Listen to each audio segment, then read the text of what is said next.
Okay, so I just finished one of my more anticipated reads of 2020 that was much delayed because of 2020, and that book is Cemetery Boys by Aiden Thomas. If you've been on the book internet at all, you've probably heard about this book. You probably also know it was planned to come out this spring and was pushed back due to the state of the world. I actually, while I was disappointed it didn't come out in the spring because I wanted to read it, I also think it makes sense as a fall release because it is set in the fall and it is a ghost story. And it is a ghost story rom-com. So I think it's perfect for anyone, obviously, because I love all of those things. But it's good atmospherically for the fall because of the ghost story, and it's perfect for people who want something that feels a little spooky in the fall, even if they don't want to be completely scared. So I think that this just makes sense, and I'm glad to have it. It also hit the New York Times bestseller list. It's debut week as a debut. So while this time has been not good for anyone, I am very glad that that happened, and I don't know that it wouldn't have in the spring, obviously, but people have been continuing to talk about it as they should. So loved it. Okay, so I'll get into the book itself here in a second, but because I've established myself as someone who read a lot of Meg Cabot when I was younger, I would definitely suggest this book for people who enjoy the Mediator series. I would extra suggest this book for people who enjoy the Mediator series, read the adult Mediator installment, and were disappointed. This felt like everything I loved about Mediator without disappointing me. Plus it had a lot more positives going on that I wouldn't have gotten from that series. So Yadriel is a young trans man that hasn't been accepted by his family in the sense that he wants to be a brujo, and they will not allow him to go through the ceremony that makes him a brujo because they don't believe he can be, and they don't believe that he will be accepted by the Lady Death. And early on in the book, he is misgendered and dead named by his family as well. So he has this family that loves him and smothers him with affection and food and hugs and kisses, but also still fundamentally doesn't understand him.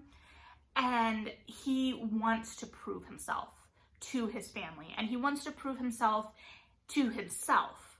So we open with him and his cousin Maritza sneaking into the cemetery that they live near because Yad's father is the head of the brujos, so the head of this family, if you will.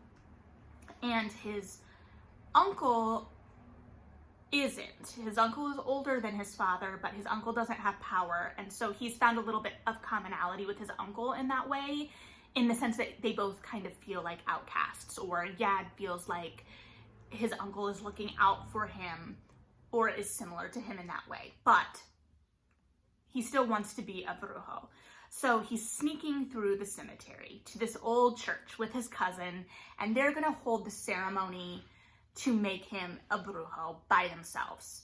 And this action, so we're starting very actively, right? We have a want right out the gate, and it sets the scene so well because we're sneaking through this cemetery and we're hiding from ghosts. Like, there's two twin little girls, and I think the narrative even is like, in most stories, these twin little ghost girls would be terrifying because they're twin little ghost girls, but here we're just worried that they're gonna make us play hide and seek and or tattle on us. And we meet the gardener who used to take care of the cemetery and still does after death. So it sets the scene so well, and it kind of welcomes us into this world. And it feels like a place, because of, I think culturally, obviously, as well, it's a place that celebrates life even after death. And I loved going through the cemetery, though I would not do that myself. I would be terrified to run into two little ghost girls. So they're holding this ceremony.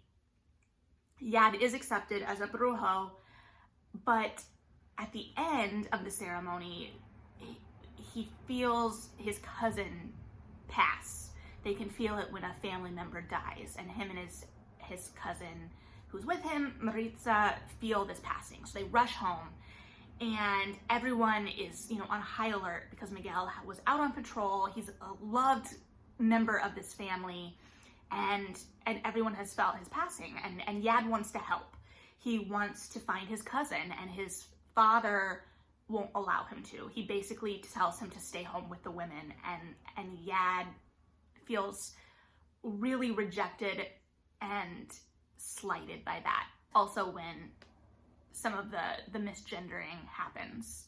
So he feels compelled to prove himself even more, and he's like, if I can solve what has happened with Miguel, if I can figure out what's going on, my family will accept me, and also he will know what happened to this really beloved cousin. So he goes to summon Miguel's spirit, and instead gets the school bad boy, Julian, and he doesn't know why. So now he's stuck with this ghost, and he's like, okay, well, if he releases Julian's spirit, one, he will have proved he can release spirits and establish himself as a brujo, and two, he won't have this spirit lingering anymore. Another concern is that spirits can go bad, so to speak, if they linger too long in the human realm, and there's no real set timeline on that.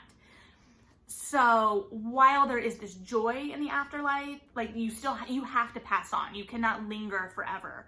So the brujo's job is to help these spirits pass on. But Julian, one, doesn't know he's dead at first, and so has to kind of come to terms with that. And then he's like, well, I was with my friends. We were getting tacos and walking home, and I was jumped, and that's all he remembers. So he is like, well, I want to know my friends are okay. So it then becomes, all right, so we have to find these friends. So we have the mystery of Miguel and where he is and what's going on there, how he passed, why can't we find his body? And now we have the mystery of how Julian died and whether his friends are okay. But we can't skip school. So we have to fit all of that in. Because Yaz has a math test, and we can't just skip that, no matter how much Julian really does not want to go to school, because he was skipping all the time anyway.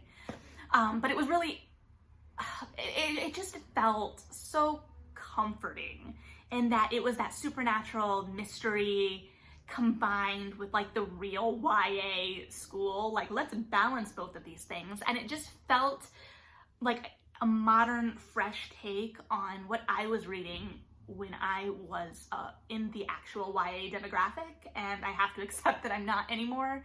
I also felt like the teens in this book felt like teens. So sure, like they were trying to save the world, so to speak, but Yads was trying to prove himself to his family, and Julian had a temper and couldn't focus worth anything, and oftentimes he didn't know where his temper was even coming from, and he was just angry and helpless a lot of times and was angry about it. So these characters felt real and visceral, and I was able to connect to them, and I loved them. And it was interesting to see this romance forming, because obviously I knew that that was going to be central to this book, and I wanted it to be central to this book. But Julian is a ghost. So how do we deal with that? And how does that play out the internal world also of Yad's, of Yadriel? Because, there's symbolism there, right? With him falling for a ghost, someone that's kind of out of reach and he can't physically touch or grapple with. But also, Julian accepts him unequivocally. I think he misgenders Yad's early in the book, and Maritza was like, he? is that going to be a problem? And he was like, no. And we also find out later that one of his friends is trans as well. And there's also a wonderful found family element with his friend group. I loved them. I loved getting to hang out with them. We didn't get to see much of them, but what we did get to see at the end of the book, which I can't really say much about without spoiling, made everything worth it. There was a mental picture there that I just adore. I cannot share it because it would spoil way too much. I will say there was a twist, so to speak, in this that I did see coming. I don't think that's a bad thing. I didn't need to be surprised by that twist because it made sense from the plot. I did have to kind of sit with what I thought it was saying. I don't want to spoil anything. So the end was really good. It moved. The last 50 pages or so were just great. I cried. It was looking at things that felt familiar with fresh eyes and an earnestness and sincerity. So it was just very honest and real about the emotions in here, and that just felt good, right? So little moments carried weight, but the emotional resonance was allowed within the action. We didn't linger too long on things, right? So there's a moment, one of my favorite moments in the book. So spoiler in a way, but it's a small moment where they're looking through an old yearbook of Yad's, and Yadriel closes the yearbook before looking at his picture because the school will update his name because it's not been legally changed. So his dead name is in that yearbook, but he won't tell Julian that. That's just what we get in the internal monologue. And he gets distracted, is doing something, looks back, and Julian has the yearbook, and he's like, and he looks at the yearbook after Julian has left the room, and Julian has crossed out his dead name and put Yadriel in the yearbook. And it's just this really lovely moment. It's also, I love the subversion of expectations with Julian, because we get this bad boy, right? There's tons of gossip about him at school. Is he in a gang? Does his brother sell drugs? Like all of this really awful gossip that Julian actually has to hear as a ghost at one point and gets really angry about righteously. And I think that that's a really telling moment in terms of it's a really good exploration of gossip in high school and these rumors that get spread and how it impacts real people. It's about real people. And also,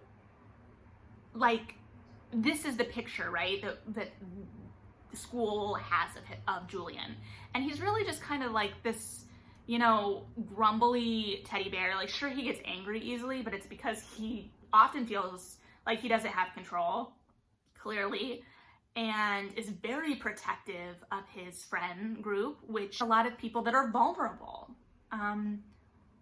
So he's very protective of his own. And Yadriel becomes his own. It's great. It also, the typical young adult themes of coming into your own, finding your voice, claiming your power, acceptance. It's just got everything. I really loved this book. 100% read it. It's the perfect fall read, so you're already lots of perfect fall reads from me. I guess I gravitate toward fall even in my reading, but it's just a delight. This was a delight, and yeah, pick it up. If you have read it, please don't post spoilers below. As much as I would love to talk about the ending, I don't want to spoil it for anybody. But yeah, let me know your thoughts. Okay, I will talk to you about another book soon. All right, bye.